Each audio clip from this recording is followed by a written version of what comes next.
Once a stronghold of forces loyal to captured dictator Saddam Hussein, the city of Tikrit, here in northern Iraq, is now firmly under the control of American forces. Or is it? These members of the Iraqi resistance movement, still loyal to Saddam Hussein, think otherwise. The Americans tell lies. Each day our forces grow stronger. Each day we move closer to our goal of driving the infidel... What are they? Nothing. Carry on.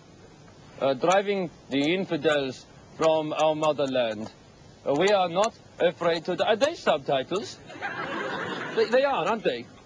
No. Well, what do I need subtitles for? Can't you understand what I'm saying? I studied English at the bloody American University in Cairo. Well, obviously I can understand what you're saying. Oh, you see how they condescend to us with their subtitles. Oh, maybe it's teletext, you know, for the hearing impaired. Teletext? No, a lot of TVs come with teletext nowadays. Wait, say something again. My friend has an 80... Hey, how come he doesn't need subtitles? Well, obviously he's comprehensible. No, I'm not. Look, if you... I speak perfect English. She sells seashells by the seashore. Pitcher piper, picker pecker, pickled peppers. Round the rugged rocks, Oh! The situation remains as dangerous and volatile as ever here in northern Iraq. While the rebuilding continues... What? I can't understand you speak English. Where are your subtitles now? Oh, you think you're so good. Look at me. I don't have subtitles. Harry Downs, Iraq. Shut up!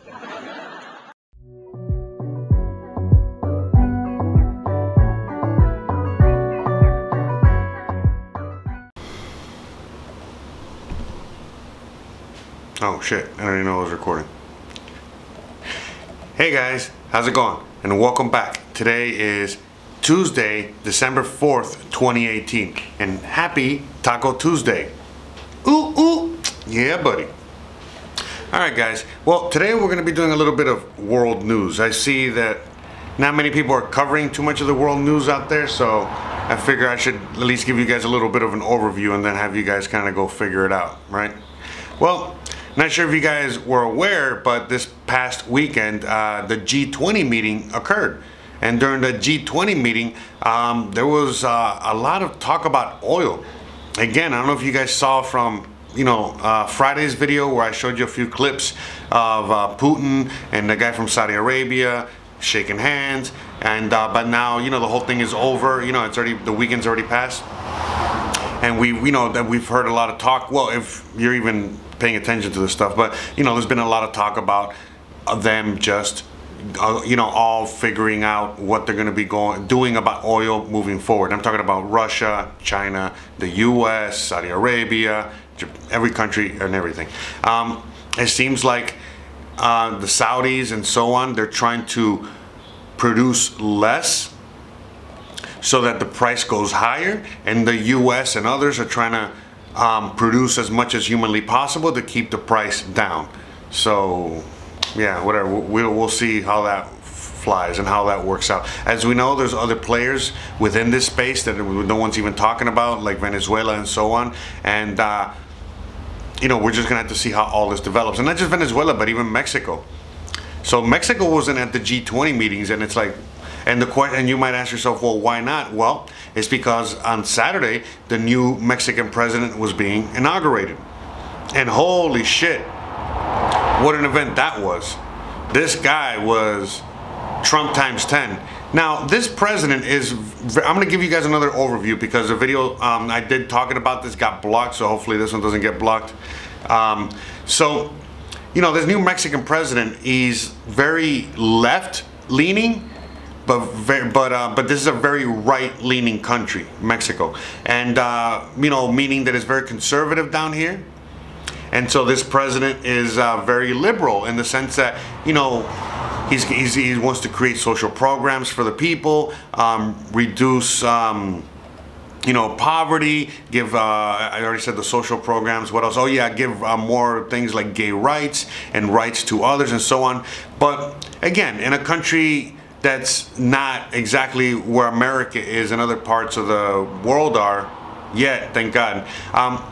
Certain things like this are still part of regular nomenclature, because you know, people are still like in the closet down here is what I'm trying to say, you know what I mean? And we don't want them to be in the closet. We want everybody to just, you know, be free and so on. But you know, he was talking about a lot of things, you know, and especially in the economic side of the coins. And holy crap, does he have ambitious and amazing plans ready for for Mexico. And it's definitely going to be directly affecting the U.S. and directly affecting all of Latin America, the Caribbean, and so on, and possibly the world. Mexico right now, I think, is like the 9th biggest economy in the world, and yet it has so much more room to grow. So that's very fascinating and exciting, but at the same time, and especially for me, because you know, I feel like this is my new adopted place, my new adopted home, and I love it out here so much. So, and every time I hear anything new, it's just even more positive, and like I'm just even happier to be down here. But I digress. You know, Mexico said, you know, he said a lot of things, and if you really want to know and get an overview of what I said about that, just check out my video on Bit.tube. I'm gonna put links at the bottom, okay, so you guys can go check it out and see the whole thing. But the main thing about what he said that I caught as interesting and crazy and awesome, you know, besides, you know, giving universal basic health care, besides raising minimum wage, besides doing a bunch of all these other amazing things for the people out here, you know, one of the main things he's gonna do, and starting January 1st, so about like what, 28 days from today or something like that, starting January 1st of 2019, he is going to open the biggest free trade zone in the world, all along the Mexico-US border. So literally, all the way from Baja California, all the way to the tippy bottom of Texas, that whole US-Mexico border is now going to be a free zone. And how the free zone is going to work, it's going to be 25 miles deep in. So imagine the US-Mexico border. Once you cross into Mexico, 25 miles deep into Mexico, it's still going to be a free zone, which is insane.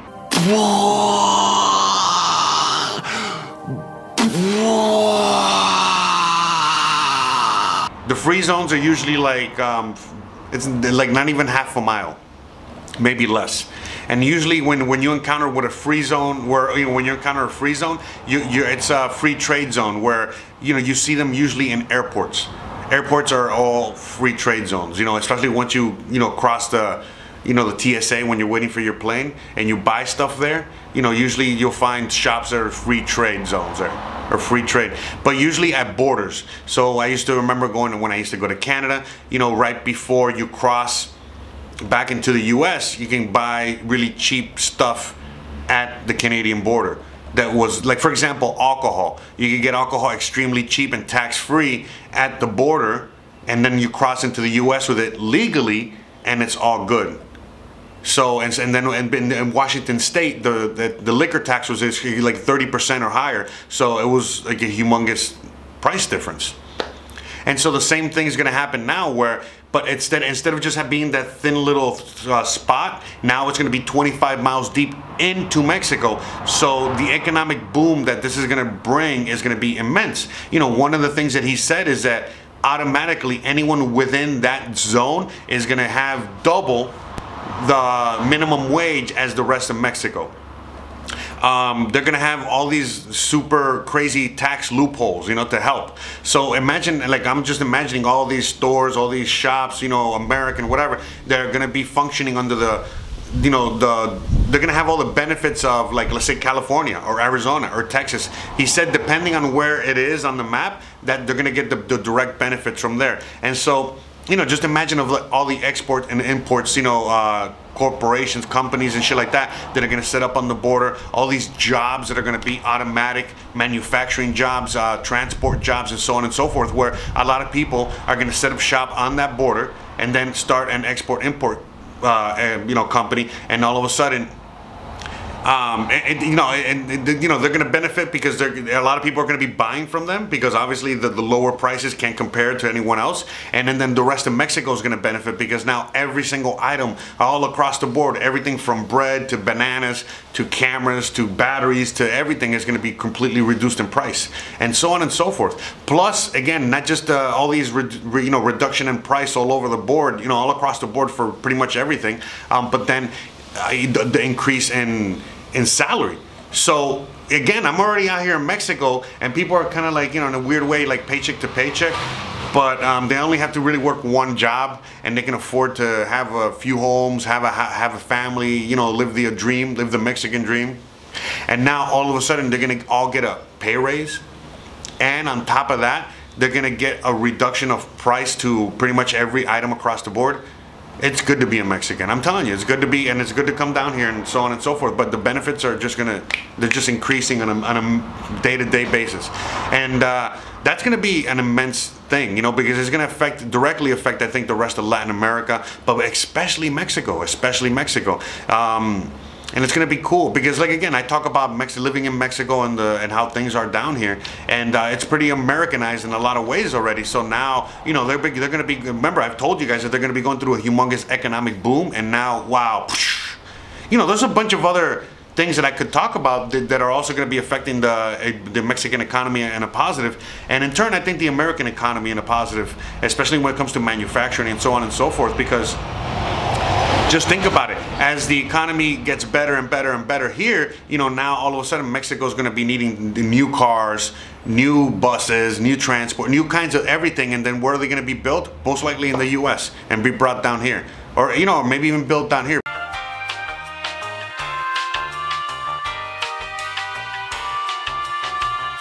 Oh, sorry about that, guys. Little battery malfunction. Battery ran out. So, all I'm saying is that there's a lot of things going on around the world, and the last thing I wanted to touch on was France. I don't know if you guys are fully aware of what's going on in France, but since last week, well, for a while now, they've been doing a lot of protesting, but since starting last week, the end of last week, things started really heating up, and there was protests all over the place, and this past weekend, it's like literally all of France has been burning. It's been burning. It's revolution 3.0, the French Revolution again. And so, yeah, you know what I mean? Like, why I think, again, that the economy is not going to tank anytime soon is because if the economy tanks all of a sudden, what's happening in France right now is going to be happening all over the world.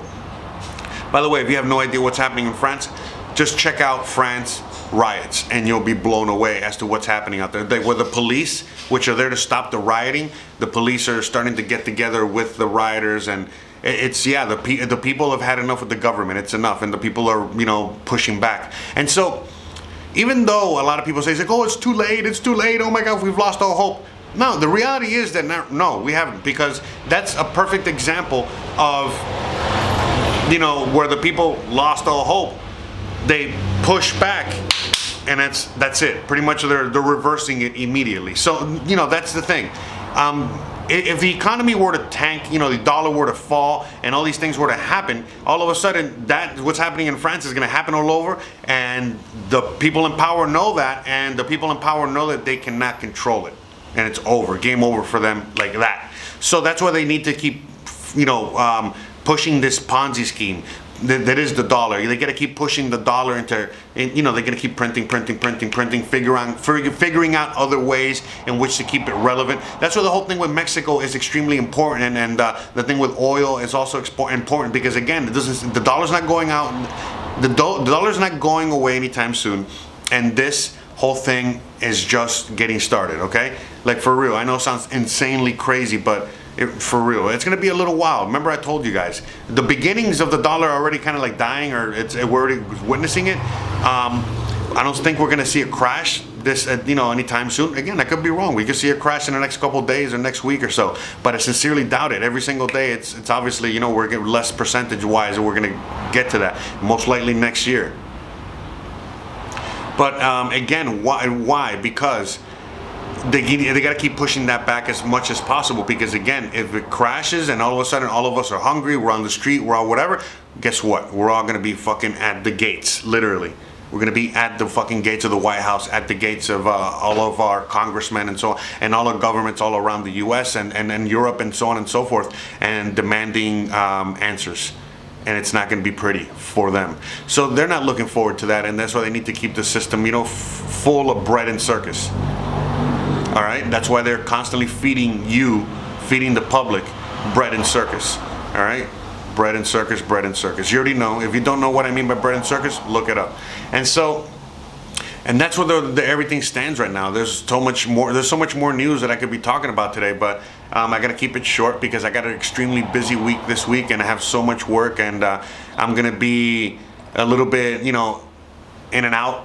And I need you guys to bear with me this week. And starting next week, I think I'm going to be starting a new schedule. I'm still going to be doing my daily uploads, my daily vlogs. But when it comes to, you know, the live broadcast every night, I got to cut that back because I got a lot of work to do. And it's just, you know, it's going to continue to progress, and so I need to set a schedule. So I'm going to figure out what 2 days are going to be best to live stream at night. I got to figure out what days to meet up in the morning on Discord, which will be best, you know, again, and so on and so forth. Got to cut that back to probably 2 days a week, and so on and so forth. And yeah, it is what it is. What are we going to do? It's not a bad thing, you know. Still going to get Jose here every day, but I gotta give you guys a little less so that way the price increases, you know, like with the oil.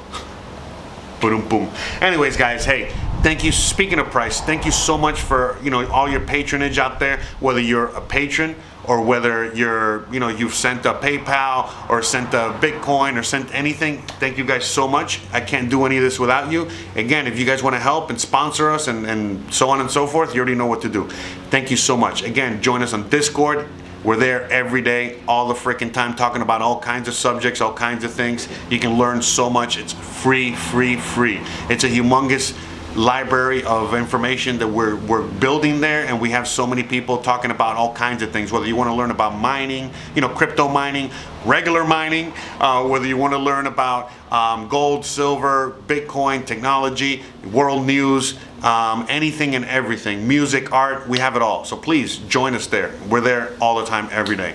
And join us join us every night for now. Well, not every night, but just join us on Twitch and Bit.tube. Schedule pending. I will be on tonight though. Wait, no, I won't. Crap, I forgot, I'm busy. Yeah, no show tonight. I completely forgot. But anyways, look guys, I fucking love you guys. You guys are the best. I really gotta get going. Don't forget to please like, please subscribe, please share, and I'll see you guys tomorrow as usual. Don't forget to hit the bell icon so you can get the notifications to all my videos, and also don't forget to stick around for a few more minutes so you can watch whatever the fuck video I'm gonna give you guys today. Peace, enjoy, and I'll see you guys mañana. That's Spanish for tomorrow. Good morning. I'm here to give you an update on the FBI's investigation of Secretary Clinton. What I want to do is tell you what we're recommending, but first, let me tell you what we found. 110 emails in 52 email chains have been determined to contain classified information. What difference at this point does it make? 8 of those chains were top secret, 36 of those chains secret, and 8 contained confidential information.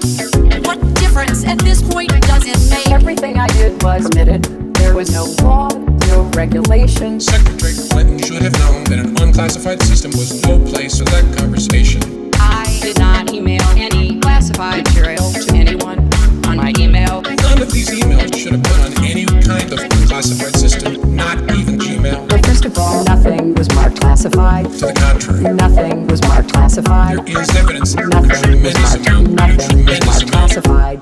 Now let me tell you what we found. Oh my God. 110 emails. It was not the best choice. 52 email chains It was a mistake. have been determined to contain classified information. What difference at this point does it make? 8 of those chains were top It wasn't secret. the best choice. 36 of those chains I said it secret. was a mistake. And 8 contained confidential information. What difference at this point does it With make? respect to our recommendation, this is going to be an unusual statement in at least a couple of ways. Although there is evidence, our judgment is that no reasonable prosecutor would bring such a case. I know there will be intense public debate. I know there will be intense public debate. I know there will be intense public debate. What difference at this point does it make? 110 emails. It wasn't the best choice. 52 email chains. I made a mistake. Have been determined to contain classified information. What difference at this point does it make? 8 of those chains were top It was not a good choice. 6 of those chains I said it was a mistake. and 8 contained confidential information. What difference at this point does it make?